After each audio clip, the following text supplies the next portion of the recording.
Ladies and gentlemen, welcome to another episode of Avillion and Brayden Talks. This is a festive episode. I was gonna say this is the first one of the December month, which means it's full on Christmas season. There's no more, hey, wait for Thanksgiving to be over. No more cook the turkey first. No, you can't even argue that it's not the same month. Turkey. It's fucking Christmas season now. My decorations are up. My house is all decorated.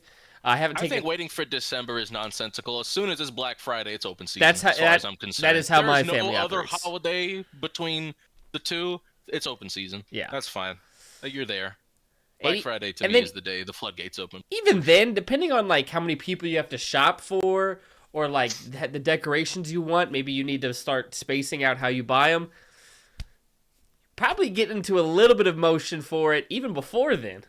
You got to do a little pregame action maybe in the week. I did because I've definitely done a little bit of. I had already knocked out buying gifts for at least like 3 family members before Thanksgiving, just because you got to have the foresight. I got my mom and my sister's gifts.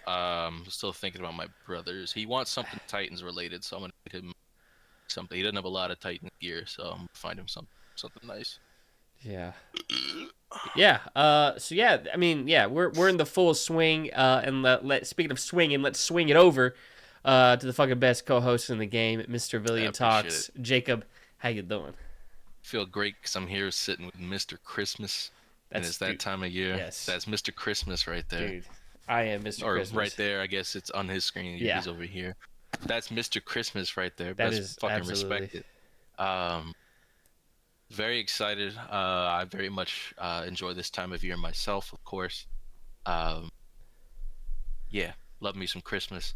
Got into the Christmas spirit a bit today. I was listening to some Christmas music at work. It is a bit hard sometimes, just like looking outside, like it's fucking 80 degrees out there, and I'm like, white Christmas. Like, yeah, we ain't getting one. But, it is what it is. I wish it was 80 degrees over here. It's just what is it right now? Oh, it's just in like the 40s and 50s. It's I'd take that in a heartbeat. Not me. Not a guy like me. Yeah, I'll trade you. I'll happily. Yeah, we could trade. We could absolutely trade weather. That's that walk-in weather right there. 50 degrees. Nah, the moment I gotta like outside. Nah, the wind hits and I'm like 70s. That's walking weather. It's too hot. It's too well, not too warm. But like I like walking like with a sweater.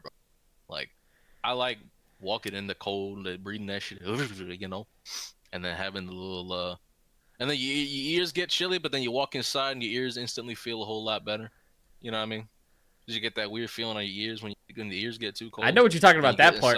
Then you get inside and you're like, okay, that's better. I feel great now. You know Anytime someone's like, the joy of this is that it sucks and then it's good, I'm always like... I don't think it sucks. Though. I love walking outside. Hell no. That shit's awesome. Hell nah. Same thing like when we get a hurricane, I can't not step outside. I gotta experience it. I gotta just like live through. Yeah, I ain't never been in a hurricane. Trust, the next time you visit, we're gonna get one. And then we're gonna survive it together. We're gonna batten down the hatches. All right, we will hold our post. Hell I'm not in a flood zone, so I've never left my apartment. I've never had. That plays a big role in this. Yeah, no, I'm not in any danger. Never even had like raised water level in my. But anywho, off topic. I'm doing well. Like I said, very excited for the season. My brother's coming to town. Like he's flying in on the 23rd. I think the evening of the 23rd. So, I will head over like. Hi, Bowie. I'll head over probably like early in the day on Christmas Eve, and then gets to drinking with them. I'm sure is probably my plan. Bowie, what are we doing, buddy? He doesn't know. I just want to keep an eye on him, make sure But Bowie. Okay, he's gonna go late. I think we're. I might just kick it over to you. I don't think I got nothing else. I'll get to what I gotta get into later after. But first, how are you doing, Mr. Brayden? Mr. Christmas. My apologies. Dude, I'm doing fucking great. I'm doing great. I know. It's the Christmas season. I get fucking energized, supercharged during this time of the year. Um, I always like one of the most fun things I have is trying to design and lay out my fucking movie watch list. Because I like to have themes in there. As noted on the watch list, which maybe I'll share the watch list right now. Yeah, let's do it. Because I hadn't talked about it before, and I'll also get to share the some of the themes. And I'm of course joining him on the watch list this year. Yes. Excited. Well, we're 2 movies in. We are 2 movies in. Have you watched the second one already too? Yes. So for wonderful. some of these, like especially if I've seen it, even sometimes even once, but at least a couple times, I'll like it'll just be something I watch in the background. Like I was watching it Oh, okay. a little bit on my way to work, a little bit during my lunch break, like just kind of like on my phone here and now and then, because it's like I've seen it, and like part of the watch list, like part of the challenge is like, do you really have time to sit down fully and watch a movie 25 days in a row? Not every single day. Yeah, probably not. So part of the challenge is finding the time to watch it, and that's why New Movie Saturday.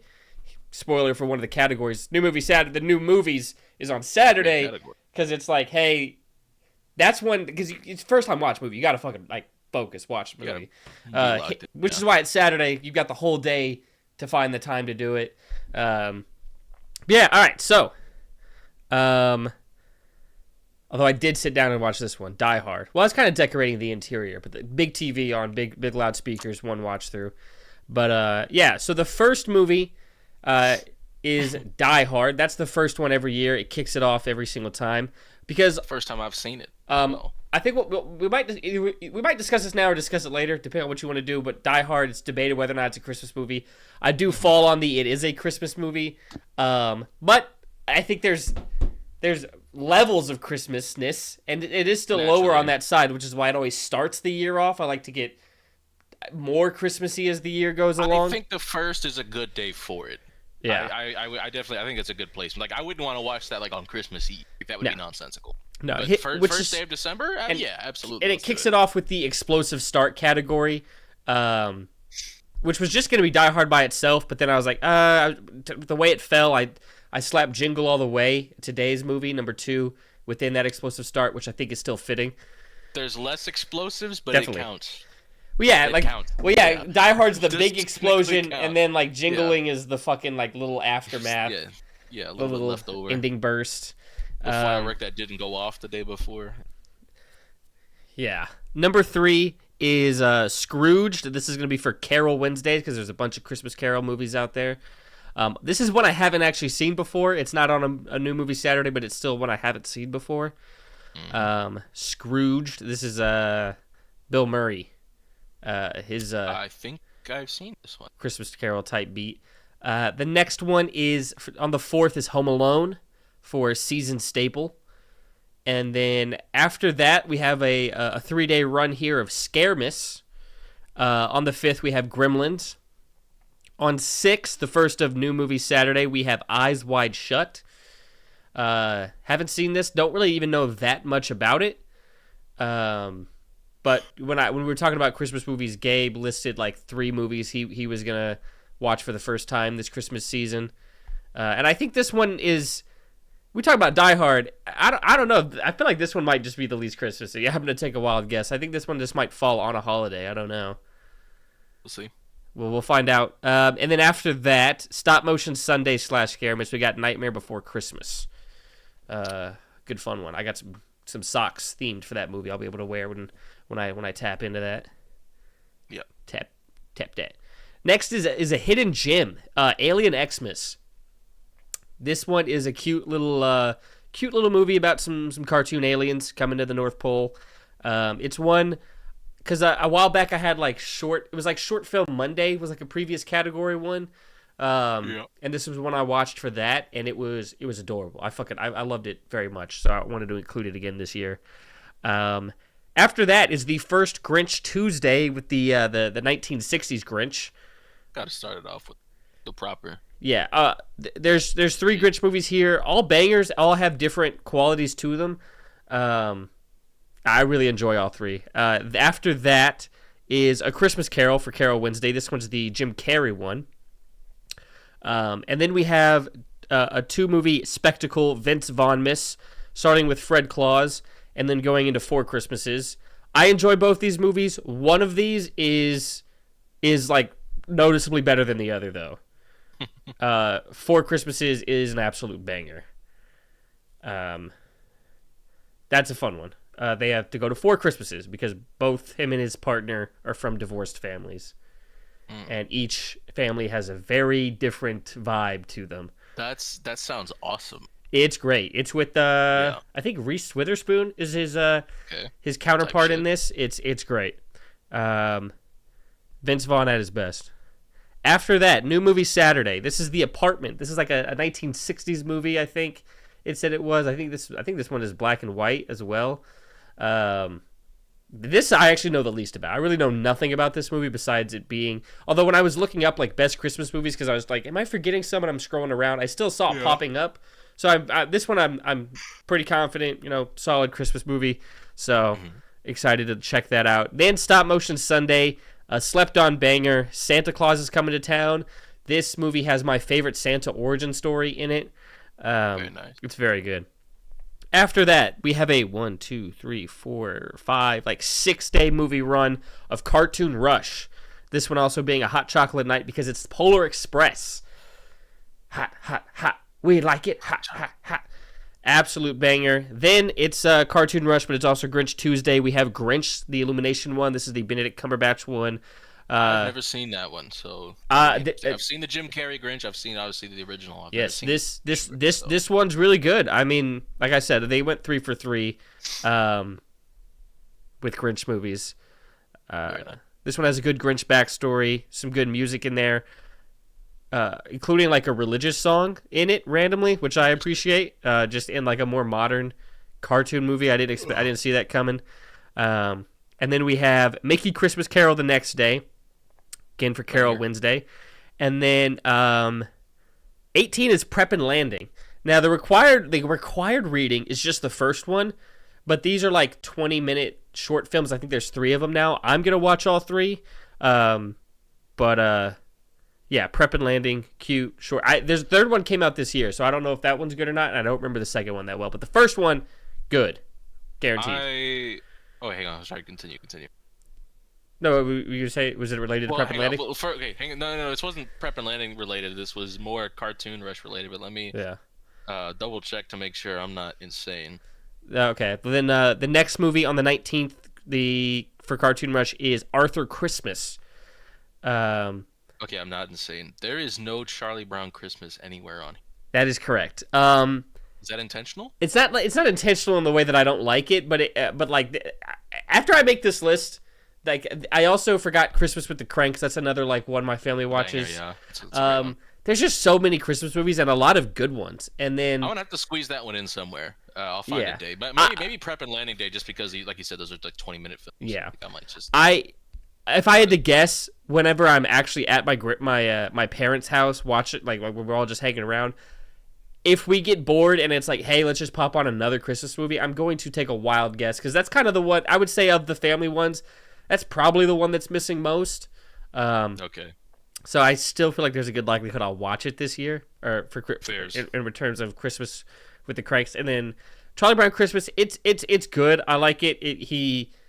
I enjoy Charlie's like looking for the meaning of Christmas.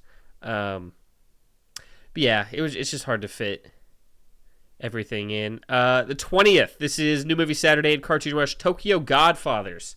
I don't know anything about this one either. Again, like I said, obviously it's New Movie Saturday, so I haven't seen it. I've heard good things. That was one of the ones Gabe had said he wanted to watch, right? Gabe had said it. I think I was talking with somebody at work. I showed them the list, and they said this was good. I'm looking forward to it. Nice. Then we have Stop Motion Sunday. On the 21st, we have Rudolph the Red-Nosed Reindeer. Fucking heater. Man, I love that movie so much. Absolute staple of the season. That might be my favorite. It's up there. Hey, that's valid. That's valid as fuck. I can't wait. To get that is an absolute. On the 22nd, this is when My Family Christmas starts. This is when all the family's going to be coming into town. Christmas Vacation. I think that's a fitting one to start for Family Vacation because that movie does a great job of capturing some of the hecticness that can be with a family vacation. It's a phenomenal movie. It's really fun. The next day is the only double feature day here because, like I said, this is when my family comes to town. They're only here for a couple days. I had a double feature to fit these two family staples with Elf and Grinch. Oh, Bless you. thank you. And this is when we do Christmas cookies. Elf, over the last, I'd say 2 or 3 years, is slowly becoming what we put on when we do Christmas cookies. I've already done a batch of Christmas cookies myself. I didn't show you guys the pictures, but I have already awesome. I have already done a batch of Christmas cookies myself with a friend. I believe you. And then 24th, this one's special. This is kind of what inspired this whole thing to even start, because my entire life, the family tradition has been watching Muppets Christmas Carol on Christmas Eve. That's what the Christmas Eve movie is every single year of my life. So obviously it's going to be there for the list. One of the biggest reasons they love it is because there's a song that Kermit sings, and he's like, "There's only one more sleep till Christmas." So we just like to watch that when that would ring true. And then finally, on the 25th, my opinion, the best Christmas movie ever. I absolutely love this movie. It's a Wonderful Life. Beautiful movie. I've never seen It's a Wonderful Life, so this will be the first. Dude. Yeah. Most of the movies on this list I have not seen, actually, so this is that's good. Yeah, It's a Wonderful Life is a pretty either paid homage to inspiration for stuff, inspired by it, because it's very influential film. Because guy's gonna kill himself. Angel shows him what it would have been like if he had never been born, and he learns the value of his life. It's also, when you look at it through a certain lens, it's also very much about men's mental health, because this guy is going to kill himself, and he learns to value his own life no matter what's gone through with it. God, such a good movie. It's such a fucking good movie. I'm yeah, excited I love that movie a lot. The first thing I remember seeing like that was a Hannah Montana fucking Christmas special. I think she wishes she was only ever Hannah. I think she wishes she was only ever Hannah for that episode, and they showed what her life would be like if she was only ever Hannah Montana, and if she was never Miley. But yeah. Interesting. That's the Christmas fucking movie list. It's a great lineup as far as what I have seen, and also what I've been told is really good. I've been told Prep and Landing is phenomenal. Yeah, by you and by other people. I've never seen it still. It's cute, fun. It's the whole family, cute, fun kind of vibe. It does that well. Very nice. And I always I always like different takes on how Santa works, and this one having fucking. That's why I love Arthur Christmas. Yeah. That's such a good. Oh no, Santa's not actually immortal. It's a family name. His son takes over. There it is. Sorry, so froze. Yeah. Oh, we're back. Okay. Family name passed down. Yeah, Prep and Landing's cute with just covert elf teams. That's awesome. Very excited. If we do want to get in, because I do fall on the other end of is Die Hard a Christmas movie? Okay. And naturally, so it's not. We didn't fucking choose a side so we could have a debate on the pod. This is how I felt after watching the movie last night, and I expressed with the group chat that I did lean a bit on this side. And I will state my claim first, since you are positive you're going to catch me. I guess I don't know, because my fear is I don't think I'm a good debater. I just spew stuff. No, I'm not interested in a debate. I know what you debate tactics or whatever. This ain't no fucking Turning Point USA. All right, I'm going to tell you baby. my thoughts on that. No, first of all, I love the movie. Movie's awesome. It was a banger. Ultimate dude fantasy. And I have seen. I've definitely seen part of it before. I've seen at least from the scene where he radios the police station. Yes. Up until the guy gets himself killed trying to be General Kenobi, the negotiator. I've seen that part. I don't know that I ever saw the ending, and I don't know that I ever saw anything before that, but I know I've seen from there to there before. I don't know if my dad had it on at some point, and I was just started watching and stopped at some point, but I've definitely seen that part. And then I realized today watching Jingle All the Way, I've definitely seen the movie before. It's just been a long time. Yeah. But I remember it as it was going on. But you're what the fuck is Anakin doing? Anywho, Okay. There we go. Okay, we're back. Yeah. Yes, we're back. Okay, Die Hard. As far as it, in my opinion, not being a Christmas movie, I don't think so. Okay. Well, first we have to establish what our individual requirements are for something to be a Christmas movie. For Right. me, the movie thematically has to involve Christmas, and I do feel in Die Hard that it is more of a setting than anything else. And I do think if you took Christmas out of the movie, would it really change? I don't think the answer is yes. I think if you took Christmas out of the movie would be pretty much the same. Now, I will say the movie does a good job reminding you that it's Christmas. You know, he's whistling some carols every now and again. He writes the ho ho ho on the body when he says, "I got the machine gun." Um, it says something about Christmas while he's radioing with Al. I'm pretty sure. Like the movie won't let you forget that it takes place during Christmas. I mean, there's decorations up, for the hotel Christmas party. Is it a hotel? I don't know. For the building, the It's office yeah, building for big the office Christmas building. party. Um, I think in that sense, like, and that's where I understand why the other side of the debate exists, because it's not like it's not completely an afterthought. Like It's there's not bits and pieces of Spider-Man Christmas is throughout a the movie. Thanksgiving movie level. Yeah. Like there's bits and pieces of Christmas sprinkled throughout. You got the song at the beginning of the movie when he's in the car. You got the song that plays at the end of the movie. Like, I get it, and I think those honestly might be the best arguments to support that this is a Christmas movie. Is that the music in both to start and end the film is Christmassy. But I think again, if you just replace those with other songs, like if you took Christmas out of the movie, would the movie feel different? I really don't think so.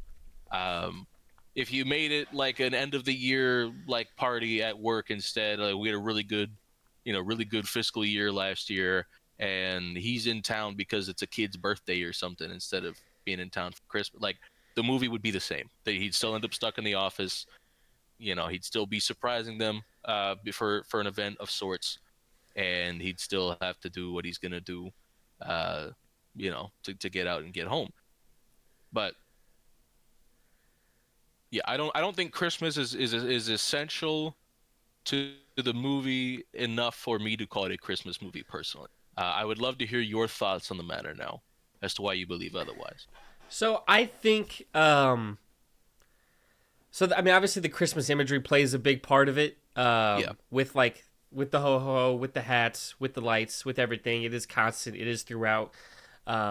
It's relevant to the story because what he's coming over for is specifically a Christmas Eve party. And I feel like there's probably other Christmas movies that, like, if you swap out for a different holiday, because like the driving force for all these a lot of other Christmas movies might just be the antics of a family being all in together and clashing and then coming together. I think that can kind of like swap out for a lot of other movies if they did that. So I think maybe I just have a lower bar for what gets to be a Christmas movie. But the imagery, I think family is one of the major themes of Christmas, like family coming yeah, together, and that's what he's doing there for. And it gets I think that's fair. it gets kind of retconned a bit with the sequels, but within this movie itself, at the end of it, due to the traumatic experience, he kind of like lets a bit of his ego go and helps embrace his family. I think That scene was beautiful yeah, when he's talking about like, hey, can you just tell my wife I'm sorry? Like yeah. that shit was fucking awesome. So being able to embrace his family more, which is like one of the signatures of a lot of different Christmas movies, I think Yeah, that's a point into it. that's absolutely that's another strong point I think in favor of it. Like, Yeah, totally get that. like you Yeah, said, that's something I thought about. the music in it, like because this one had put me on like, uh, spoilers. I think the one it introduces in the beginning, Christmas in Hollis, might be my favorite Christmas movie or Christmas song, just because it's one I could just see myself naturally playing. Um, you have to be like all of the Christmas music is like a very similar vibe, and it's you got to be in the right mindset to like truly enjoy it. Um, that one I can just kind of enjoy really anytime. I mean, I Yeah. only play it during Christmas because it's a Christmas song, but still. Um, and then what else was I thinking about? Right, I think now just due to how like this movie's been out for a long time, and I think it's ingrained itself in this season enough to where it is a Christmas movie. Like it gets discussed every single Christmas season. Um, Okay. the Nakatomi Plaza, I would say the Ho Ho Ho shirt. Um, I think that has become a part of people's Christmases, like that imagery, and like it is just there year round. It's become a staple of the season that I think it's grown into even more so being a Christmas movie over the years, with that staying power in the season. I think that's fair too because I don't think it was intended to be one because the movie came out in July. Like Yeah. this was not a movie that came out anywhere close to Christmas. Right. But I do think culturally, the way people have viewed the movie and the way the discussion has steered, I do think has put it in that spot, and I think that's totally fair. Yeah, that's probably my Um, biggest point is that it is yeah, ingrained in the season after all of yeah, this time and stayed that's relevant in the season after all this yeah, time. that's fair. That's fair, and maybe that the discussion still exists is proof enough that it is in some way a Christmas movie. Yeah, I think it's been Um, embraced enough by enough people that it just yeah, is one. Um, yeah, I get that. so yeah, imagery, the music, the relevancy to the plot, he's there for a Christmas Eve party, and then the way it's ingrained over the years. To just quick summarize my thoughts. As far as relevancy to the plot goes, I like yes, but it's more of a plot device rather than it is like thematically essential to the plot. Like he could be in town for something else family related, and it wouldn't change how the only it wouldn't change the movie. I don't think at least the way the movie was intended to be presented. It would obviously change the discussion around it now because I mean, it would we have have to, the but it would discussion have to now. be for me for it to work the same exact way it does. It would still be moving to something, another holiday or event that's very family focused. And I think that, like I said, I think that can apply to other Christmas movies as well, where the main story is anything family related. Like I think there's, I don't know. I just think I don't know. I think if other Christmas, like I'm trying to think of other ones. I was kind of like if Christmas Vacation, like that style of movie of them just all coming into one house, that's like the core of what that movie is, them butting That one's heads. got Christmas in the title though. Like I like if Yeah, you but take like, so if Christmas is out of the title name, that movie can still play a lot of the same ways with just how the family's interacting with each other. it could, but I mean that movie feels more Christmassy than Die Hard does certainly. Sure, but that's another thing. I think there's levels to Christmassiness in No, movies. I get it.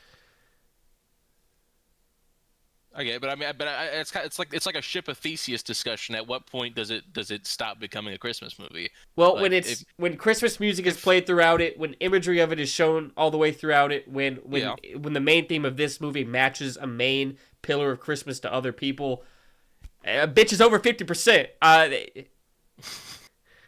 fair enough.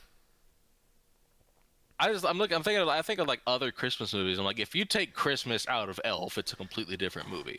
If you take Christmas out of the Polar Express, it's a completely different movie. Like films, I personally view as Christmas films. If you take Christmas out of them, they're completely different. They may as well not exist, or at least they're very different now than they would be otherwise. Whereas I think Die Hard would change very little. I guess, Yeah. but that's like a if it did this, but it didn't. No, I get Christmas is there, but again, the movie coming out in July is like, okay, Christmas was like the excuse to get everybody here all in the same place, but it's not. It, but the point isn't Christmas. The point is him being there to reconcile his relationship with his wife Well, and how many also save Christmas everybody from movies? The instant. point is Christmas. The point is is usually like family is probably the biggest thing in movies, like them coming together. That's the point of these movies, Yeah, that's fair. or love conquering all if it's like a rom com set during Christmas. Like that's the point. Yeah, that's fair.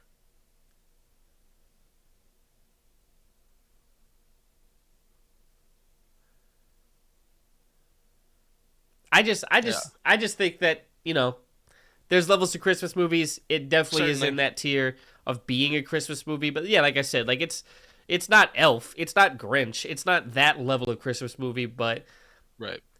it's the setting of the movie, it's the imagery throughout the movie, the music that's in it, the theming matching Yeah, up with an important pillar of the holiday. I think it passes with flying colors. that's fair. That's fair. Because It checks a lot of boxes. Absolutely. then I just feel like other people, like, depending on how they set the bar, it's like, all right, if that's not a Christmas movie, like, could Gremlins not be a Christmas movie? Like, oh, swap out Christmas, it's just a birthday gift instead of a Christmas gift. That movie probably plays out pretty similarly. I don't think of Gremlins when I think of Christmas. I think that's another one we could very easily have this discussion about. Have you seen it recently? I've seen it once. It was a long time ago. I feel like you'll. I think Gremlins might play. I think Gremlins will probably play better as a Christmas movie in your mind than Die Hard. That's either way. It's early. It's early. It's like day 6 or whatever. It's usually day 2. It's typically day 2 because of like the building. Because again, I view it on the lower end. It's usually day 2, but just to fit the theming of Scaremas, it got bumped up to 6th. Yeah. But yeah. Fair enough. Yeah. No, I haven't. I don't. It's not definitely not the first movie I think of, but like I said, I haven't seen it in a while. So when I see it again, maybe I'll consider it more Christmassy than I did because I honestly forgot Christmas happened. I just remember that there were little gremlins. When you watch it again, you'll be like, oh yeah, Christmas. Also, that's one of the ones because there's a couple movies throughout this list that you'll see It's a Wonderful Life playing in. Gremlins is one of them. Like his mom, nice. I think his mom is watching it at one point while she's like cooking, but it's like, oh, here's an Easter egg of things to come. But yeah. I was just also thinking, like, people, I just don't see the point in having a high bar for a Christmas movie because then it gets to a point of, like, all right, unless it's about Mary pushing God's son out of her, it's not a Christmas movie. Fair enough. Right. Actually, now, we got to run it all the way back to when it was still a pagan tradition before the Christians adopted it. If it ain't about whatever the fuck they were doing back then, shit's not a Christmas movie. Well, I don't know if they probably it would. Well, that's still what Christmas is still the birth of Christ, but like the traditions of it and when it takes place. Well, yeah, but as far as like the other stuff goes, that was pagan stuff, and they were like, oh, that's cool. Do that. I forgot. I don't know what it was, but like the scholars are saying Jesus might have been born in like the. I don't know what they were basing it off of, but I hear that thrown out a lot. He was probably more likely born in the summertime. Must have had something to do with the however they were reading about the animals being described or what they were doing, but yeah. Here's. Yeah, Die Hard certified Christmas movie. I won't contest. Like I said, I even when I saw the movie, I'm like, okay, I get why people feel that way. Like it was never like, man, that's nonsense. Who the fuck's calling this bullshit a Christmas? You know. If I got it. Like I'm telling, if you do this list with me for like the following years, like you always just join in, and it always starts off the movie list for you. I think by like year 3, it's gonna be like, yeah, it's a Christmas movie because it starts off the whole fucking thing. It'll feel like Christmas just because of familiarity at that point. Yeah. Like that's fine. Because it's ingrained, like the movie has culturally done. Christmas movie. Yeah, that's fair. All right. I have an announcement. Yes, announce me, baby. I have an announcement. So, I am, of course, in case you all forgot, I'm joined here by Mr. Christmas. Yes. But Mr. Christmas is joined by Mr. Music. Okay. You know, I like music. Oh fuck! Did Wrapped come out? Is that what this is? No. Okay. Actually, Apple Music Rewind came out today. Actually, but Wrapped did not come out. I wouldn't say I'm making an announcement for Wrapped. I mean, I'll share it on the pod when it happens, which is my beers always next week. We'll see. No, this is cooler than that. This is cooler than that. High bar. Inspired by a beautiful friend of mine who recently made a 25 days of Christmas movies spreadsheet on you guys might have heard about it. I thought, listen to music all the time. I listen to multiple albums a day, every single day at work. I listen to music in a car. I listen to music on the weekends when I'm playing video games or when I'm cleaning. What am I doing? Why am I not doing a 25 days of Christmas albums? Ladies and gentlemen, I have put together a spreadsheet of mine own. Hell yeah. 25 days of Christmas albums. Christmas albums. That's insane. Christmas albums. 25 days of Christmas albums. Holy shit. So, I'm going to be honest with you. Be honest with I didn't have this idea until today. you. Which means I technically skipped day one, which means today was a doubleheader. But I did put the first album on the first, just for funsies. So, share the fucking. Of course. Like in the group chat, so I can also like visually see it. For sure. Or text, but, whatever you want to do. I screenshot it earlier today. I was gonna put it on the Instagram story, but we'll share it right now. Day one, we have "Ella Wishes You a Swinging Christmas" by Ella Fitzgerald. Oh, okay. Day two, that explains something earlier. a Charlie Brown Christmas by Vince Guaraldi Trio, of course. Do you remember the message I sent shortly thereafter? After the Ella Fitzgerald one? Yeah, go to after I said I had an announcement. Yes. What was the next message I sent? Fucking he has one. I actually put it on my I put it on like the Instagram notes thing. I picked his version of a song yesterday because I've been putting up like songs related to the movies I'm watching. Yeah. So day 3 is a very 1999 Christmas by Jay Schlatt. Hell yeah. Because he came out with this album last year. I was going to listen to it. I never ended up doing so. So I figured let's get this done bright and early, right? Because I don't want to be listening to Jay Schlatt like on like Christmas Eve or whatever. Because I feel like that'd be a little weird. Just like instead of listening to like traditional Christmas music, I'm listening to Jay Schlatt. So I'm getting Jay Schlatt out of the way early in the month. He stopped his main channel, hasn't he? Didn't he say he stopped? I don't watch Jay Schlatt. I don't really watch him like that, but I was talking to somebody and I think because I have Jay Schlatt slippers. Yeah. But he came out as a Mets fan today, so that's also. I think that's why he probably did it. This video is titled "Thanks for Everything." I'm pretty sure he's done with his main channel. Oh, okay. I thought that was him talking about the Mets. Thank you, Mets. Number 4, I've got "Merry Christmas" by Mariah Carey. Number 5, "Songs for Christmas" by Sufjan Stevens. Day 6, "The Magic of Christmas" by Nat King Cole. "A Jolly Christmas" from Frank Sinatra by Frank Sinatra on the 7th. "Once Upon a Christmas" by Dolly Parton. She missed a golden opportunity to say "Holly Dolly Christmas" for the album title. Frankly, ridiculous that she didn't take that, but whatever. Once Upon a Christmas. You bring it up to her. Yeah, I'll let her know next time I see her. Next time I'm in Tennessee, I'll give her a holler. That's who you got to check in with. You go into Tennessee, you got to check in with Dolly. Check in with Dolly. Who do I have to check in with next time I fly to Nashville? I've been to Dolly. What is it? Dolly World? What is Dolly it called? World, yeah. Yeah, I've been there one time. Dolly World, yeah. I've never been there. I need to hit that up. Pulled up. Caught a lot December of like, 9th. Jigglypuff and Clefairy out there.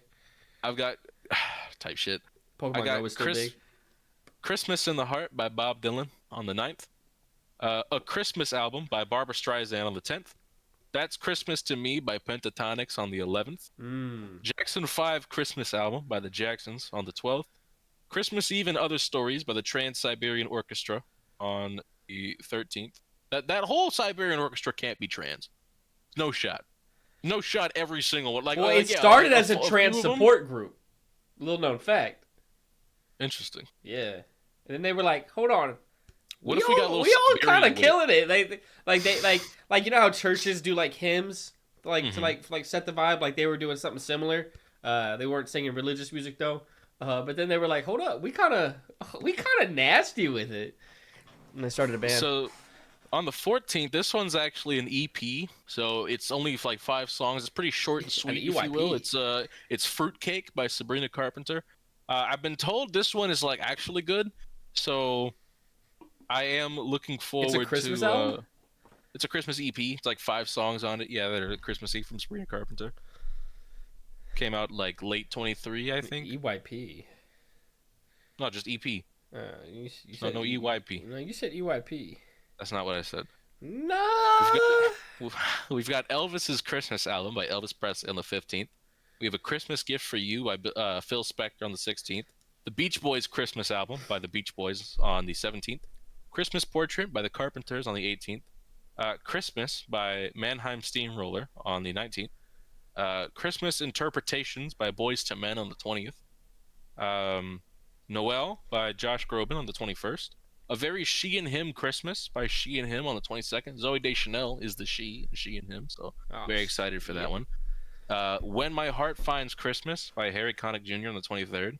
James Brown's Funky Christmas by James Brown on the 24th. And then Merry Christmas by Bing Crosby on the 25th. And I do think Ben I will Cosby. keep the Bing Crosby album as the Christmas Day song every.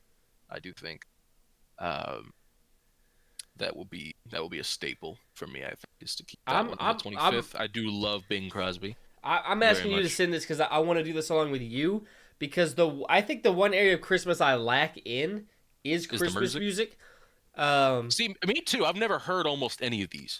Because it's just Actually, like any of these really. it's As like full oh album. put that on while we're doing a Christmas activity, but it's not something I'm like listening Right. through Well, the it's the same. Like, fucking when my mom's decorating, she'll put on like the classic the yeah. classic Christmas songs playlist on Spotify or whatever. Same But like, same.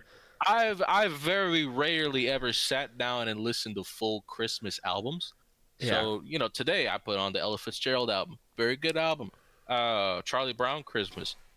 Incredible album. I mean, I've seen the movie and like I know how Mhm. good, all the songs are there. I know how good the songs are, but still, like even like just structured as an album, even without context of the movie, the songs are all fantastic. Very well layered, very pretty. So I'm very excited to get through the rest of these. I remember when the Jay Schlatt album came out last year, and it was getting real good reviews on Album of the Year. Like people were loving it just as an album in general. So very much looking forward to that tomorrow. But very much looking forward to this whole thing. So I will be sending this to the group chat now, and yeah, very excited. That's the. Oh, what the fuck, Gabriel? Gabriel, I'm not happy with this. Beautiful, beautiful. No, Not it's not not. the Oh, not it's the, okay. Yeah, I'm looking no. at now I'm actually looking at the Not the fucking Kirkification of Heroes by David Bowie. No, that's not. I'm not having a good time. I mean that was I that's can't funny. look away, but okay, I gotta look away because I that. Yeah, me being the music guy, I gotta really get in my bag here. So, um, yeah, very excited for this. This is Very, great. very, very much looking forward to it. Like I said, this is just what I need because it's the area I lack in. You complete me. Complete. You complete Glad me. we're joining each other here on these quests. I'm watching more movies. You're listening to more music. It's We're doing this together. and like this is stuff that helps because so many people I hear so many people complain about Christmas not feeling Christmassy. That's up to you. You got to make it feel like that. Christmas is what you make. You got to put in the effort to make Christmas feel like Yeah, Christmas. they're like, well, when It I was was a easy kid when and you my were a parents kid, did and when everything. else were doing it, right? So easy to just absorb what was around you. Hey, you put now you're an adult. Yeah. Pull your pants up. Pull your pants Gets up. to I decorated the Christmas. inside of my house, decorated the outside. I've been watching Christmas movies. I already made Christmas cookies once. Finished do that shit again. Gonna go see Christmas lights with a friend. Watching the Christmas. I'm gonna be listening to Christmas music.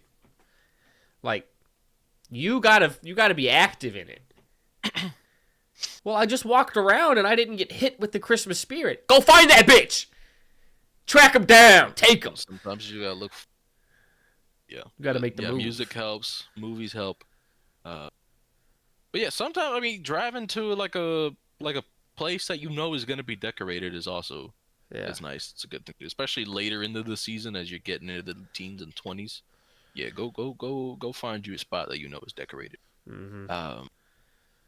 Yeah. Do we want to do He has frozen.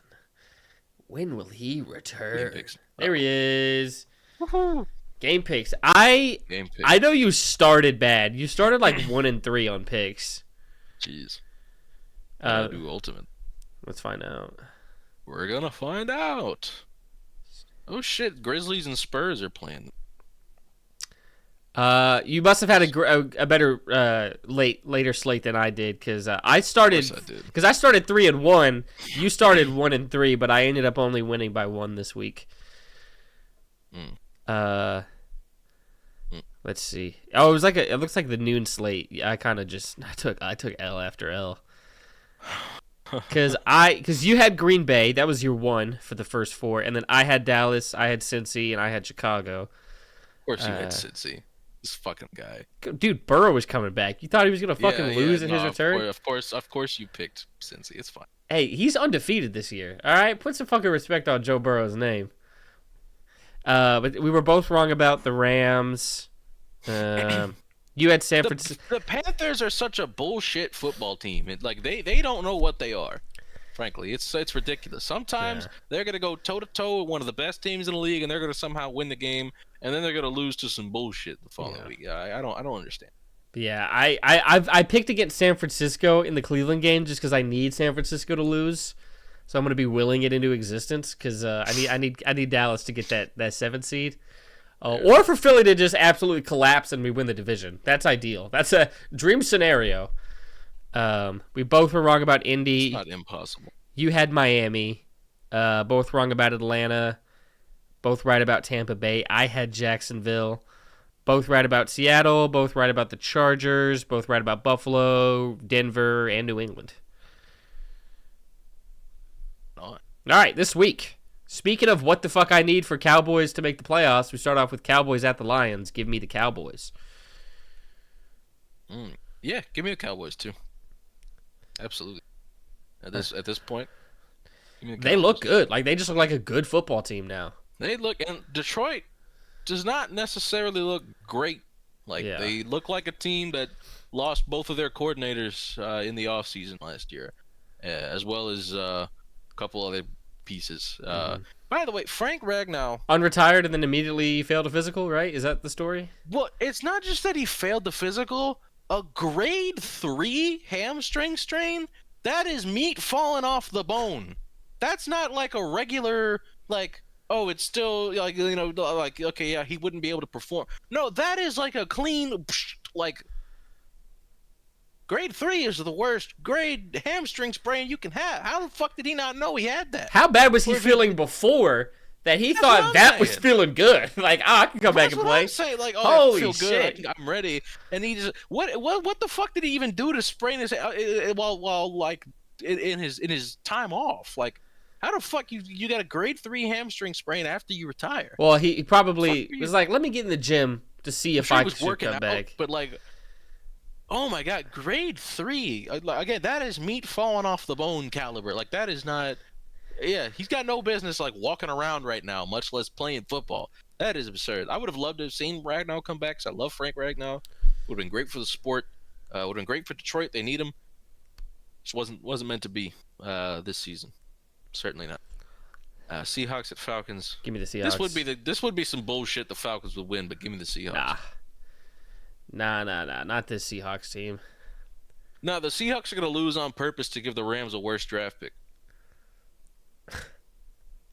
Trust me. That is crazy. Yeah, the Rams do own the Falcons pick. Yeah. Oh my god, the Rams got to have a top 10 pick this year, and they might win a Super Bowl. Jesus fuck. That's disgusting. Is this the best situation a top 10 draft pick has ever joined? That's what I'm saying. Especially if they package their 2 picks and they move up for Mendoza or Dante Moore, that's fucked. League's fucked, frankly. But Steelers at Ravens. Give me the Ravens. Ravens are gonna fucking sleepwalk to this division title. They don't even have to play well. I don't give a shit. They got it. Steelers are awful. Let's see what happens. We'll see what happens. Oh my! I know what you are. I know what you are. When we do our fucking predictions next week, I know exactly who your 4 seed's gonna be. I can see the fucking. No, you don't know yet. We don't know yet. I do. Yes, I haven't looked ahead at the schedule. I'm gonna be realistic. Annual tradition. I know what you are. I know exactly what the fuck you are. Okay, annual tradition. I know what we're doing. Hey, I also picked the Chiefs to miss the playoffs last time we did these little predictions, and it's looking good. Yeah, that was a good shot. Titans at Browns. Give me the Browns. Who gives a shit? The team has already quit on Mike McCoy. I've never seen a team quit on an interim this quickly. But they asked Arden Key if the energy, I guess, leading up to the game was different. Arden Key was like, "Oh, it was. I can't really speak on why, but yeah, it was just things I can't talk about though." And then they asked Jeff Simmons to clarify on Arden Key's comments, and Jeff was like, Look, the next head coach has to be a leader. All right, like we have to have somebody that can change the culture here. he's not even giving McCoy the benefit of he's doing a good job, whatever. We'll see what happens. And like every time Cam Ward gets asked about it, he's like, that's not my decision. They'll make their evaluation in the offseason. Nah, Jeff Simmons just straight up like, we need a new coach in the building who's gonna turn the locker room around to change the culture. Like, and we got 5 games left of Mike McCoy, who had his headset off before the first half was even over. You can tell how much he gives a shit, certainly. How badly he wants to be the head coach next year, of course. Good fucking Lord. This might be a legitimate tank job because they knew if they gave the interim head coaching job to Bones Fossil or Denard Wilson, that they would have actually given a shit, that they would have tried. Bones is just a football guy, and Denard legitimately has like something to prove. He's a young guy. I think he's doing I can never tell what kind of job I think Denard's doing right now. I think he's doing a good job. Next month it could be a shit job. I don't know. I think he's doing a lot with a little right now. Like first time I legitimately believe he's elevating this defense with his play calling. So I doubt we keep him just because the team's so bad. You're gonna have to get rid of most of this staff.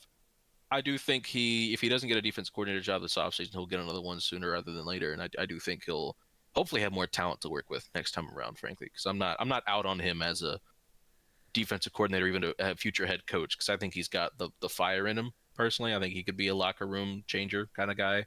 Anywho, Colts at Jags. Give me the Jags. Fuck it. Let's ride the momentum. They're at home. Yeah, I Colts agree. have also just kind of fallen off a cliff the last couple, like in terms of like all of their metrics. It's just not looking offensively and defensively. Sauce Gardner's they have hurt. tanked quite a bit. Yeah. After trading 2 firsts for him, it's tough. Now, granted, he's not as badly hurt as like he was initially thought he might be. Like It's not an Achilles. Yeah. No, which is what people thought it was because The way he looked around like somebody had kicked him, which is what Tyrese- Halliburton I know had said. Other people have said. I have a friend who tore his Achilles. He said something similar. That like it feels like somebody just stepped on you or kicked you like when that happens. So, but I do think it was a much more minor injury than that. Yeah. So he should be all right. I think that it now looks like he might be back for like playoffs. Like that's the timeline. Or in a few weeks, but like definitely not to like Sunday. Sunday. Sunday. Yeah. Yeah. I mean, Jags look solid right now. Yeah, I'm taking Jacksonville this one. I also at home. It's always if it's close, go with the home team. Commanders at Vikings. Good lords. Anybody gonna watch this game? Hate you guys. Brosmer. Get him in, coach. Put him in, coach. And I got Justin Jefferson in fantasy. So I was like, okay, cool. They're hyping him up because at a minimum, if he's just okay, if you're a quarterback, you got to be able to get the ball to Justin Jefferson. So I was like, cool. He might be able to only do that. That motherfucker pulled a Will Levis. You know, son. Ugh. And fucking picks. I did have the Seahawks defense though in fantasy, so. I have a firm belief that Brosmer will be a very good backup in this league for a long time. He could not have asked for a tougher assignment in his first start, unfortunately, going up against Mike McDonald's defense. That's bullshit. I don't care if they lost 7-35. That one motherfucking touchdown needed to be to Justin Jefferson, and it just couldn't happen. Get him out the league. Get him out the league. You're a quarterback who can't get the ball to Justin Jefferson. Get out the league. Give me the Commanders in this game, I guess. Yeah, give me Mariota. They look. He looked good against the Broncos. Mariota, most ethical backup in the league, possibly, versus either Brosmer or Nine. Who gives a fuck? I mean, Mariota's clearly better than both of them. Yeah, I'm going with the team with the better quarterback. Minnesota, another team defensively, like has also just fallen off a cliff. Well, they probably they're like another interception by a quarterback. Yeah, it's we got to get out there again. When your offense is that bad and you're constantly on the field, like because you stop trying, you try less and less as the offense implodes. So no question. Dolphins at Jets. No, hear me out now. Give me the Jets. The Dolphins' record if they win this game. Hey, that's hey, you're talking to the right guy. That's an intriguing fucking point to make. I'm taking the Dolphins. I'm rooting for 6-7. I'm taking the Jets. I'm rooting for I don't know. The Jets can't win too many games because the first draft pick they trade to the Titans has to still be like in the top 5. Like they can't win much important. Because when they move up from Mendoza, I still want to be picking like 5th or 6th. I still want Carnell Tate on my football team, so What I about can't move back that far. what about 6th or 7th? I could do 6th or 7th. I would prefer 6th. Really in the top 5. What's the farthest you would go back for?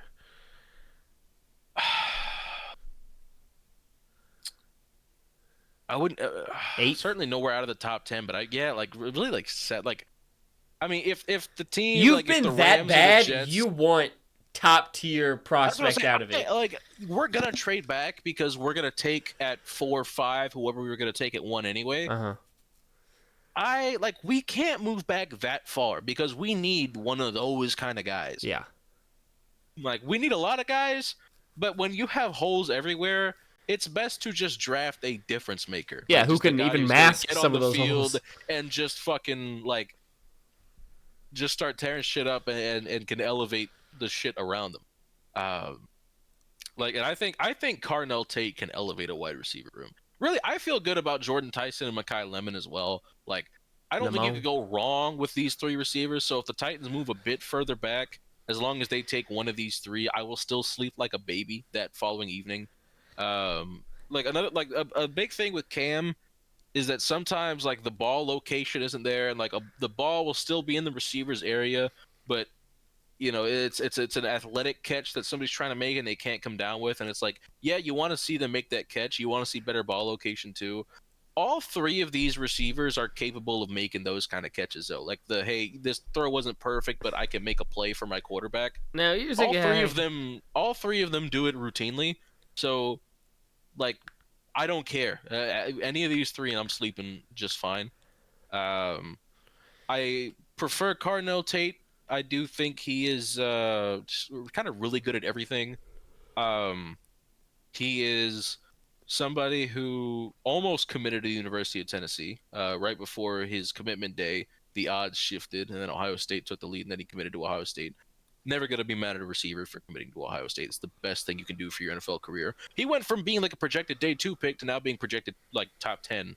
So yeah, good for him. That's what fucking Brian Hartline does. That's what Brian Hartline does to a motherfucker. Another reason why I bet on Carnell Tate, Ohio State wide receiver. He's not going to suck. Yeah, he's not going to suck. But minimum, he's an 1,000-yard guy. So I don't care. He's got to be a good player in this league. Whether that's like a Chris Olave caliber or a JSN caliber, or somewhere in between, I don't like. If the Titans just drafted Chris Olave, I'd be happy. I like Chris Olave. So if that's what he is in the league, he's not as fast as Olave. Very different receiver. That's me in terms of like how good of a receiver. Fine. Anywho, I'm taking the Dolphins in this one. We've got Saints at Bucks. Give me the Bucks. Easy Bucks. Yeah, feel good about that. Bengals at Bills. Give me the Bengals. I've seen them go into Buffalo and get a win before. Give me the motherfucking Bengals. I'm not taking the bait. Give me Buffalo. It ain't bait. That's a fucking meal right there. I'm eating it. Broncos at Raiders, bro. I just want to quickly say, I said this in the group chat. We might need to consider that Joe Burrow's aura genuinely does impact the Bengals defense. I think it just makes them better. It just makes them better. I'm taking the Broncos, of course. They have 8 more wins than the Raiders. Broncos country. Better football team. That's right. Bears at Packers, probably game of the week. The Bears 9-3 with a 6-point differential. I'm plus 6-point differential. Riding with the Bears. Bear down, baby. I'm taking Green Bay. They're going to keep that 1 seed. A 1-seeded in the NFC Chicago Bears will remain as such. I'm pretty sure the Rams took the lead once they played. They lost. Oh. They lost, and then the Bears became the 1 seed. Okay, that's right. Never mind. You're right. Apologies, then. They're going to keep it. Rams at Cardinals. Give me the Rams. Yeah. Not going to lose 2 in a row, especially not to the fucking Cardinals.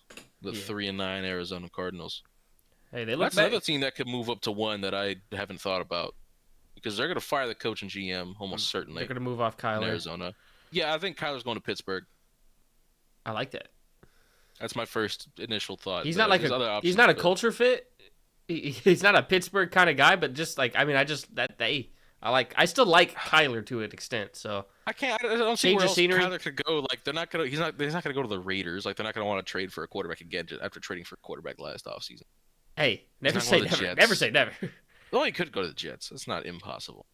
Minnesota is an interesting option. Minnesota's fun. Minnesota, because they just traded up for a quarterback. They're not going to do that again. But they might want to try a stopgap of some kind. I think Minnesota's Anywho. I think Minnesota's fun. I wouldn't rule out the Raiders. Who else did we talk about? Pittsburgh. Pittsburgh. There's always a team you don't expect as well. That's in the mix. There's somebody. Atlanta? Probably not. I think they give Penix another shot next year. Well, they're gonna have a new coach too, probably. So we'll see how the new coach. We'll see. It also depends how, what does Kyler go for? If he's cheaper than expected, he's still expensive, like contract wise. Like I don't think the draft could capital lower would be that much. Yeah, which could lower because if the draft capital is lower than like expected, a couple more teams could be in the mix of just maybe the Colts go, hey, let's try in a different guy. Fuck it. If things go that bad with Daniel Jones, I'm just trying to think of who could be a team that surprises and gets in the mix. Yeah, give me Kansas City over Houston at home. I think the Texans, they're hot right now. I'll ride with the Texans. Eagles at Chargers. Give me the motherfucking Chargers. I would love to pick the Chargers here. I am going with. Boo! Yo, boo this man! Boo this man! Boo! Whatever. Cowboys gonna fuck around, win the division. Chargers gonna win this week. By the way, if you were naming the 7 NFC teams you want in the playoffs, that you want, not that you think, that you want, how many are you naming before you say the Cowboys? Well, as far as the NFC East goes, that's who I would want. Yeah. Like, NFC is a total. You probably say Rams, Seahawks. Yeah, for sure. Who else? Green Bay. I knew you would. I wouldn't, but above why wouldn't you? Above Dallas. Green Bay in the playoffs. Not above Dallas. Well, obviously you're a Cowboys fan. You don't want anybody in the playoffs. Well, yeah. Above Dallas. That's my number one. But even just with the hold on. Even just with a I like ball lens, I still would put the Cowboys. For a fun factor, yeah, Dallas is up there. Absolutely. In terms of just who's gonna cause some fucking ruckus when they get there, yeah, that's Dallas. Yeah. That's Dallas. They could shake things up. You know what would be fun? A fucking Cowboys Packers playoff game. That would be fucking incredible. Ended in a tie last time, and the Dallas is better now, but things change. Let's get a fucking 2-seeded Packers versus 7-seeded Cowboys wild card game.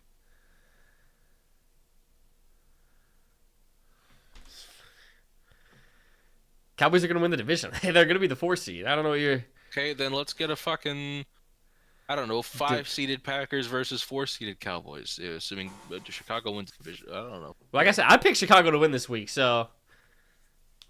In my world, in my dream scenario, that actually probably would be what it would be. It would be the 4-5 Cowboys-Packers. Yo, spin back to Jerry World. Hey, spin back, bitch. Fair enough. All right, that's the picks then. Yeah. You want to top 3 time? Yes. Top 3 of the week. Christmas songs. This fucker already spoiled his number 1, but that's okay. It was in the. I needed to get that off, especially to improve my argument. I needed to get that off. I did it to maintain the agenda. Your Honor. Maintaining the agenda is our top priority. I was agenda pushing. Your you would do the same. Your Honor, my client was simply maintaining the agenda. Okay, I actually never wrote my list down, but I do have my 3. You have my 3. Let me remember the name of this song real quick. All right, I'll start us off. I'm trying to think. Is this the exact name? The 12 Days of Christmas? Yeah, I think that's it. That one, I like it because there's always anytime I go see Christmas lights, there's usually a display showing the 12 days, so that's always a fun one to see in the lights. And then I think the biggest thing is that it's so parodyable. Like you get a lot of rip-offs for different ideas, Oh different yeah, themes, and they change out very what they easy are. to. So it's a great just like canvas for people to take and then paint on top of, um, as well as just being cool within itself. So I'm gonna put the 12 Days of Christmas at my number 3. Your number Choice. 3, sir. Number 3, I have "What Are You Doing Christmas Eve" by Ella Fitzgerald. Fuck is Not you doing as Christmas Christmas Eve because I think they're like at a Christmas party and she's like, "Well, hey, what are you doing on New Year's?" Um, did I say Christmas Eve or New Year's Eve? Because I meant New Year's Eve. So what are you doing New Year's Eve? Because she wants to get a New Year's kiss with this dude. You know me, I'm a yearner. All right, a yearning He man is an claims. earning man. A wise man once said on his Instagram story yesterday. A Yes. yearning man is an earning man. Are you earning, son? So, are you yearning and earning? Yes, I'm I always yearning, mean, which means I'm always earning. I'm more of a yearner than you, but All right, we're not going. I'm not going to let you start nothing I on this Tuesday Eve. I yearn more. That's So yeah, I've got this is a cute song. It's really nice. I like Ella Fitzgerald's voice a lot. Um, it's very earnest. This song is easy choice here. Number 3, "What Are You Doing New Year's Eve" by Ella Fitzgerald. Your number 2. my number 2. I went with Mary. Did you know? It's a Uh, banger. just because the vibe, the more somber approach to it, at least the versions I hear, um, and it's about the main thing. What is Christmas? It's the birth of Christ, and people just asking, "Yo, Mary, do you even fucking know? Mary, do you even fucking know I don't know that your nothing. baby boy?" But yeah, it's just a beautiful one. I think Pentatonics has a great cover They of it do. out there. I've heard it. That's really good. I think this is the song that's in the 2018 Grinch movie. That makes Maybe sense. maybe it's a different one. I don't remember. But anyways, great song. We'll find out when we get there. Yeah. But yes, Mary, did you know my number 2? Your number 2, sir. This one I've learned to appreciate more as a Floridian. You know, I don't get any white Christmases over here. I get palm trees. I get the palm trees sway, and I get the bright and green. I'm talking Mele Kaliki Maka. Yo, that's a Uh, great one. That one could have been on mine. Here That was at a number great 2. one. This is not only is this just a bang, also it's one that I can sing. One that I quite enjoy singing. Um, just a great song, and it's one that makes sense because I mean, obviously I don't live in Hawaii, I live in Florida, but it describes what my Christmas looks like. It's bright, it's great. It was 80 degrees last year on Christmas. Like my Ugh. Christmases are bright and sunny with palm trees swing. That's what I'm living. It's what I've been living years now at this point. So That's a great one. That one's tied to a Christmas memory I have. In like 5th grade, we had like a school assembly. It was like the whole elementary school was there. It was mostly done by the 5th graders, and I dressed up as Santa for that. And I think the 1st graders did did that song, and I think I hopped on stage and did it with them. nice. So I remember that fondly. And every year, because my sister would have been in like 2nd or 3rd grade when that happened, I gaslight her every year. Every year, I'm like, "Yo, wasn't it crazy that Santa came to our school?" And she's like, "Brayden, that was you." And I'm like, That's not me. That was not me. That was Santa. I don't know what you're talking about." And she's like, "Brayden, you do this every fucking year. I know that was you." And I'm like, "I don't know what you're talking about." Every year, I look forward to gaslighting my sister Looked like about Santa that to me. Christmas. That's what I'm saying. I was like, "Dude, that was not me." Yeah, I mean, so granted, I've never seen you and Santa Claus in the same room. that's shit. That's what I'm saying. And you are Mr. Christmas, so Mr. maybe she's got a Christmas. point. Maybe it was you. Nah, but yeah, yeah. So that's a great fucking shout. Yeah. You're number 1. Spoiled Looking at for number earlier. 1. Yes, of It is course. Christmas Silly in me. Hollis. It's just a fucking banger. And like I was talking about earlier, I don't really listen to that much Christmas music because like it's such a specific vibe, and that one is more the style of music I'll listen to regardless Right. of season. I still only listen to that one during the Christmas season, but that one, that one it's just a lot of fun to listen to. An ill reindeer. It's yeah. tons of fun. It ties into my my Christmas movie starter every year with Die Hard. So it's just a big like, oh, the season's starting. I hear that song, I'm like, oh yeah, Christmas season is starting. So I look forward to listening to it every year as I hear it in Die Hard every year. Yep. Jacob, you're number one. Number one, we've got "Christmas Is Coming" by Vince Guaraldi.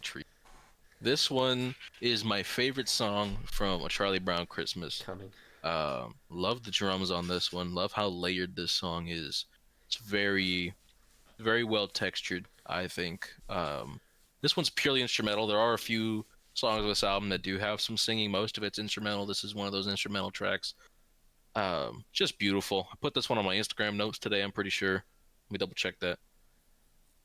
I sure did. Of course I did. Yeah, this is my favorite Christmas song, I think, at least as of right now. This is obviously very much subject to change as Brayden and I listen to all these albums mine's here. Definitely changed. I already was like, shit, Millie Click and Micah should have been on here. It's such a good song, dude. Yes. Such a banger, like such easy listening. I love that one. I love that one so much. I'm a big fan of honorable mention to "I Saw Mommy Kissing Santa Claus." Yes. Very innocent because it's very obviously just dad dressed as Santa, but of course, you know, kids thinking, "Oh shit, mom's cheating on dad with the big man himself," right? So I still thought mom was cheating. Like for a while, I still thought mom was cheating. I just didn't realize. I didn't think it was Santa, but I still thought she was cheating.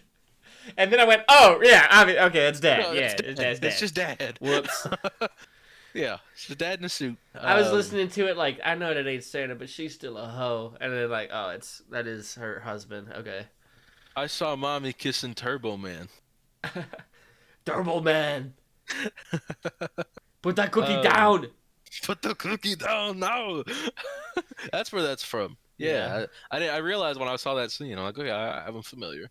Yeah, needed a refresher. Is it time for what we've been on? We've kind of already done that kind of throughout the pod. I don't know that I have anything else. So we both watched Die Hard. We both watched Jingle All the Way. For Jingle All the Way, I just want to say Sinbad is great in that movie. He's super fucking funny. I love his character in that, the postman. It just every time I see that, I think about like, because we used to have like iTunes. And, like, you would have, like, movies and, like, TV shows or whatever saved to it. Yeah. One of the, like, it was just so random that like, my family had saved was, like, it was, like, Big Bang Theory, Friends, Sinbad comedy special, Sinbad, Where You Been? So, like, I've actually seen, like, his stand-up, like, numerous, I don't remember anything. Because this was, like, I was a tiny tot, but I don't remember anything. But I know I've seen his special numerous times. But yeah, it just takes me back to using iTunes and having all that shit saved and downloaded fucking back in the day, like elementary school era. Yeah. So that I remember I mentioned I saw the first Twilight last time. I've now seen the second one. Very nice. That one I wasn't as locked in on. I still was watching it, but that's what was playing while I made Christmas cookies. Which here, let me send you photo. Yeah, I'll send it to the group chat. Let me send my Christmas cookies. Where they at though? Here we go. This tray is mine. All right. Somebody just tried disrespecting you. I had the slide. I had to fight for your honor. What's going on? I sent my Christmas album list to another friend, and he said, "Wait, no Andy Williams? He's literally Mr. Christmas." And I said, "No, my friend Brayden is Mr. Christmas." That's what I like to hear. You done got me fucked up. That's what I like to hear. Yeah, you done got me fucked up. Let me see these cookies. All the way fucked up. God damn. Yes, homemade cookies, homemade frosting. Homemade frosting is nice. Yeah, and that was attempt number 2 at making the dough for the cookies.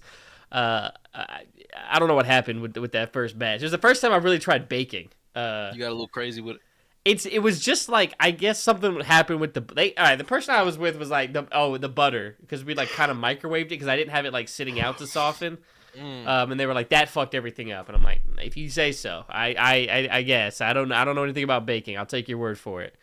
But let it sit out, thaw out. Ran it back. Cookies were good. So yeah, now every day I've just been munching on at least one cookie. I did also love the cop in Jingle All the Way. Oh, the reoccurring bit little with the cop. That was awesome. Yeah, big fan of the cop. Oh, for Die Hard, fucking that news reporter, piece of shit. Fuck that guy. He threatens to call like immigration on the. There are definitely parts of that movie that have not aged super gracefully, like socially. I think it actually, in a way, it has aged because in a way that one has aged beautifully. Because he's a piece of shit, and like he gets his for that, like. Yeah. So, but there are definitely other, like, I don't remember like exactly, but there were a couple parts, especially in the beginning of the movie, where I'm like, oh, wait a minute, like. I don't know, first like the first scene where Argyle's taking him to the plaza, like some of the lines in there, I felt like, okay, maybe this wouldn't fly. Maybe I ain't woke enough. I ain't really. Yeah. Also, because I've seen it like my whole life, so maybe it's just not clicking. Right. But maybe you're just used to it. Like yeah, nothing. Nothing's clicking for me. I also because I was thinking to myself as two white guys discuss this. I was like, the black representation of this movie. Argyle's cool. The cop is fucking solid. The brains of the villain group, the tech guy, he's black. I don't think they could get away with like cop whose backstory is, oh yeah, I shot a kid. Like that's progressive as fuck. That's progressive as hell. His redemption arc is shooting somebody else. Nah, dude, that's progressive. They're like, yo, even black cops can shoot kids. All cops can shoot kids. All cops are capable of killing children when they see a gun. Also, did he kill him? Not a real gun. Well, he said I shot a kid. I mean, he didn't say he died, but maybe. I feel like he probably did, because I feel like I don't know. I don't know. I'm gonna say he lived. I'm gonna say he didn't kill the kid. What? It's Christmas. Let's say the kid survived. Yeah, it's fine. Christmas He didn't miracle. say I shot a kid. The kid didn't necessarily die. But yeah, he says saw a ray gun. It looked like the real thing. Yo, whatever. that was crazy. That was nuts. That was like that. They could never put that in a movie now. Like, oh yeah, shot a kid, whatever. He looked like shit. He had a now I do like desk work. Kid was 13. Yes, so now I'm just now I'm. Just well, what race was the kid? This could save it. It didn't. I don't think it said. We're in California, so it's a racially diverse area. I was gonna say we got plenty of options. He might have shot a white kid. He might have seen a kid and said, "Hey, any of you motherfuckers can get it." I think it's progressive. Whoa! No pause! No pause! Whoa! No pause! He seen the kid and said, "Any one of y'all could get it." Wait a second. No pause! No pause! I beg you. No pause! Progressive. That's progressive. That's too progressive. That's too progressive. Oh yeah, the horseshoe. You've gone back the other way. Yeah, nah. We ain't going all the way over there. We ain't letting them in too. All right, that's nah. They can stay on that side. We don't need them over here. Nah. Yeah. They've already tried co-opting enough movements. So we don't. We don't need them. I think that's it though for what because I didn't listen to nothing that came out this last Friday. There was nothing of interest to me. If there was a Smiling Friends episode that came out yesterday, I have not seen it. Did you? We haven't talked about the. Oh, last week's we didn't talk about. Yeah, okay. The Schmalugals. Yeah, the Smurfs episode. And they're trying to come for Charlie, dude. I don't know if you've seen the discourse. They're trying to come for Charlie. For what? Okay, you remember the end of the episode where the old dude is like, "Hey, by the way, I saw you take a picture up her skirt, or whatever." Yeah. And he's like, which didn't happen. Yeah, but people have like edited or like photos like with Charlie with his phone in that scene, and they're like, "Wait a minute, guys, he did have his phone. I think he did do this." But you watch back the episode.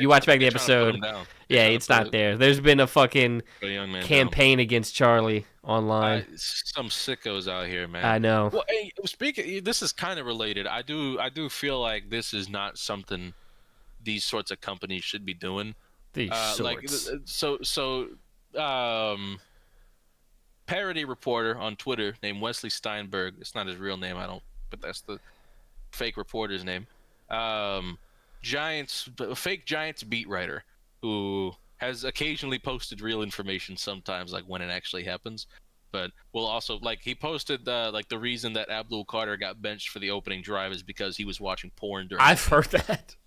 Yeah, that was the Wesley Steinberg tweet, and then Underdog Fantasy tweeted out like, Abdul Carter parentheses porn is in the game like after, like I don't think gambling companies, fantasy like these they should be like technically reporting on fake news even if it's just a joke or whatever. I had somebody legitimately ask me today if Abdul Carter was actually watching porn in the team meeting. No, Abdul Carter was not fucking watching porn during Shit, a I team think meeting. gambling fucking companies shouldn't be able to tweet. No, frankly, Shut the fuck up. Ridiculous. Yes, I don't want to hear from you. I have blocked every single Polymarket account on Twitter, all of them. And I typed Polymarket, everything that came up, I blocked all of them. I'm not interacting with none of them. In fact, when I see somebody that's Polymarket affiliated, I block them too. If they got the little logo next to their name on Twitter, I block them too. Block. I don't want to talk to nobody who's fucking affiliated with Polymarket Sports. I'm pretty sure. Or no, it's Kalshi's getting their shit sued out of them right now for something. For lying about how their gambling works. Because of course they are. They're all fucking lying to you in some capacity. That's why you shouldn't like anybody who uses fucking like Kalshi, like RainBet. That's like, I don't want nothing to do with none of those folks. Frankly, I don't want nothing to do with nobody who uses that bullshit. But yeah, no, Abdul Carter was either late to a meeting or missed a meeting. I don't remember what it was. He was not watching porn, and it's nobody should be like. I don't mind parody accounts, but like real, like actual, like affiliated with sports pages should not be like carrying that shit over. So whatever. I think that's it for me. Unless you have anything else. No, that is it for me as well. So yeah, thank you guys so much for watching. Hope you guys are having a festive Christmas time. I can't wait to keep talking about Christmas movies on this podcast. It'll be a lot of Christmas movie discussion going forward. But yeah, thank you so much for watching. Comment anything down below. Like the video. Subscribe to catch these. And as always, keep gaming and fuck Nico Harrison.